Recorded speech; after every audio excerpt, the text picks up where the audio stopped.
If you're earning a good income, chances are you've probably been told how to invest before. Max out your 401ks and buy index funds and wait 30 years. Good advice, but I'd be willing to bet you're leaving thousands of dollars, if not more, on the table without even realizing it. You see, even if you follow all the good advice, there are still some key factors dragging down your returns that nobody ever explains. So today, I'm going to share with you exactly what those are and what you can do about it so you can build an investing strategy that actually works and helps you reach financial freedom faster.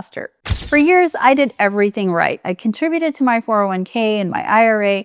I followed the textbook plan, exactly the way I was told to. So why wasn't I seeing the returns? All the data states that the stock market grows at 10% per year, but I wasn't seeing 10% growth, not even close. So what's the reason that we don't see the returns cited for the stock market? You might be thinking that picking the right stock or the right fund is the problem, but the biggest factor in your returns is actually none of those. It's timing. You've probably heard that panic selling lowers your returns, but here's something you probably haven't heard before. Investing often also yields lower returns. Yes, you heard that right. Even a disciplined strategy like dollar cost averaging, in which you invest the same amount every month, can yield lower returns than you expect.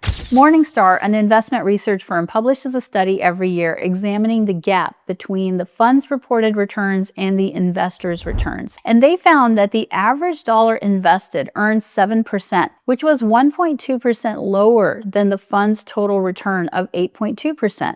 And over 10 years, this was a loss of 15% of the fund's total returns. So why the gap? Well, you see, most reported total returns are time-weighted, meaning they assume a lump sum investment made at the beginning of the measurement term that's held throughout the whole period to the end. But most investors are adding small amounts over time. Investors' returns, therefore, are dollar-weighted, depending on when and how much they invest. For instance, if in year one you put in $1,000 and you have a 10% growth, so at the end of the year you have $1,100. And then at the start of year two, you add another $1,000. So now you have a total investment of $2,100. It grows 10%. At the end of the year, you have $2,300. Now let's say in year three, you add another $1,000 and your total money invested is now $3,310. But in this year, the fund loses 10%. And now that total $3,000 is exposed to that 10% loss,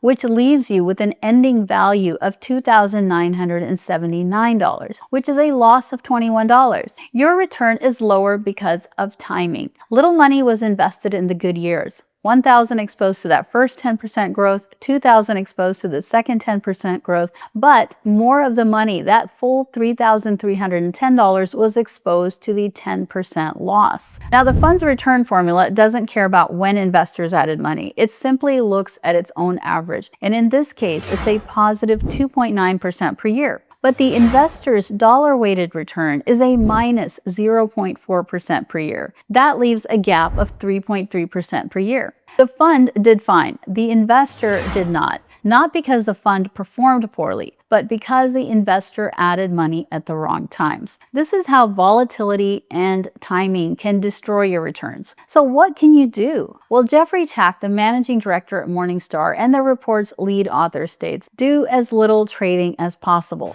Time in the market is more important than timing the market. Several studies have shown that missing just 10 of the best days in the market can cut your returns in half, because the best days and the worst days tend to happen close together, often within the same week or even the same day during market panics. And that's why it's so important to stay the course in times of volatility, because those dramatic gains are made shortly after those big losses. So simply put, choose a strategy and stick with it. Timing errors are nothing compared to this next mistake I see so many high earners fall victim to: overly conservative asset allocation, especially the very popular target date funds. Asset allocation is the distribution of your investment dollars across different asset classes, such as stocks, bonds, real estate, commodities, etc. These assets are affected differently by different economic conditions. So when one asset is going up in value, another may be going down. And when two assets rise and fall in conjunction with another,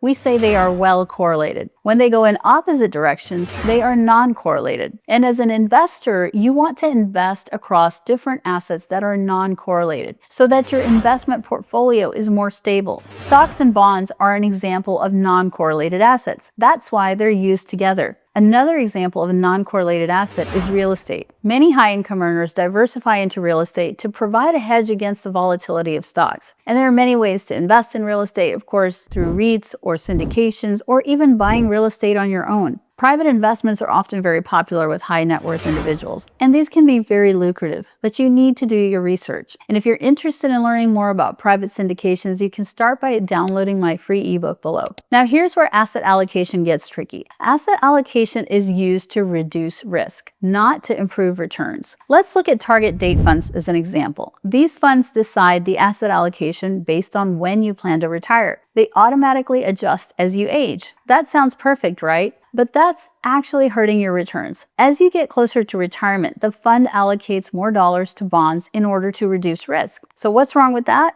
Well, let's look at the math. Stocks have a 9 to 10% annualized return. Bonds, on the other hand, have a 3 to 5% annualized return. So if a target date fund holds 60% stocks and 40% bonds, its expected return might be 7.6% instead of the 10% return on a full stock portfolio. It's not worse performance, it's just lower risk, which means lower returns. These funds also have to rebalance regularly. So if stocks go up a lot in value, your dollar value in stocks goes up, which means you're exposed to more risk. The fund will then sell those high-performing assets and buy bonds to reduce your risk. This means they're selling the best-performing asset and buying the slower-growing asset. And in long bull markets like 2009 to 2021, this drags down returns compared to an all-equity portfolio that stayed fully invested. Furthermore, allocation or target date funds diversify into international bonds, corporate bonds, and cash. And these lower return assets dilute the high long-term growth of stocks. However, Morningstar research also showed that investors were more likely to stay the course with target date funds. So if you don't mind the lower returns and it helps you avoid logging into your accounts and buying and selling, then stick with it. But if you want better returns that match the growth of the stock market, you may want to reconsider. This next mistake is one that nearly everyone falls victim to. The lure of the big winners gets investors every time. You see Nvidia crushing the market and you rush out and buy it. Sounds great, right? But that could be a huge mistake because by the time you find out who the winners are, the game is almost over. You will likely overpay for that stock and you won't see the gains you were hoping for. That's why picking stocks is fraught with error. So how can you hedge your bets and pick those winners ahead of time? Well, over the years, some very sophisticated researchers have found a way to improve your chances by creating lists of the best companies in each sector, like tech or healthcare. We call those lists of companies an index. Each index has a criteria for inclusion. NASDAQ 100 is an index of the largest tech companies. S&P 500 index is a list of the 500 biggest companies in the US. But don't be fooled by its boring name. This is no ordinary list. This is a carefully curated list that is regularly reviewed, and companies are added and removed based on strict criteria.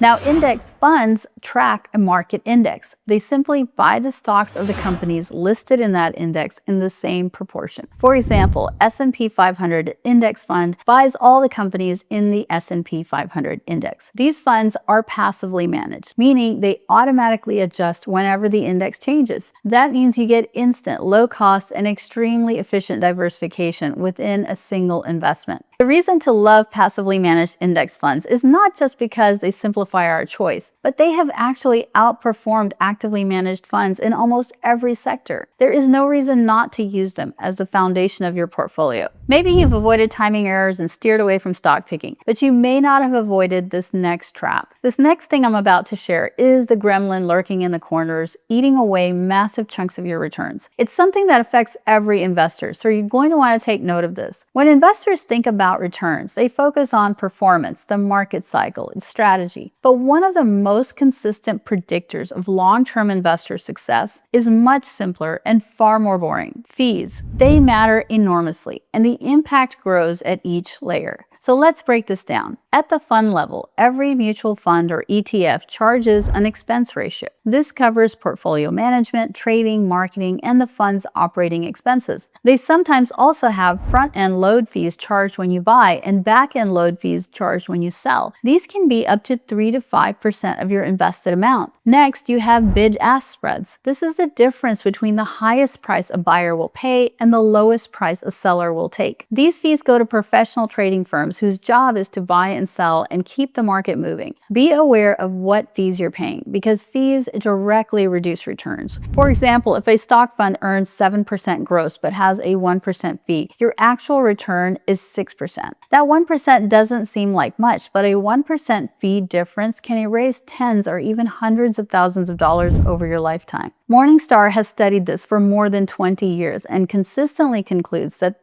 the single best predictor of a fund's future performance is cost. Lower cost funds beat higher cost funds across nearly every asset class. So make sure to invest in low cost index funds and choose the fund that has the lowest expense ratio. Now, allocation funds like target date funds are a fund of funds, meaning they buy other funds. So they often charge a fee on top of the underlying fund's fee. And even if it invests in mostly low cost index funds, it stacks up. The underlying fund fee plus the wrapper fee charged by the target date fund. The fees are still low compared to actively managed funds, but here's the problem. Target date funds already have lower returns as we mentioned previously, so adding an extra fee layer compounds the drag even further. If you work with a financial advisor, especially under a traditional AUM or assets under management contract, you usually pay a fee equal to 1% of your invested assets per year. This fee is on top of the fund fees, and it can add up. Let's say you have an advisor fee of 1% and fund fees may be totaling 0.4%, and then you might have turnover or taxes totaling 0.3%. So the total annual drag is 1.7%. This means when the market returns 7%, you only keep 5.3%. Let's compare this on a growth of $100,000 over 30 years. In scenario 1, with no fees, you have the $100,000 compounding to $761,000. In scenario B, you have the advisor's fee and the fund cost, and this ends up yielding $471,000. So the total cost over 30 years is nearly $300,000. And this is when we start with $100,000 as a starting point. That's almost 40% of your total wealth eliminated by fees. With a larger portfolio, this math gets even worse. For a $1 million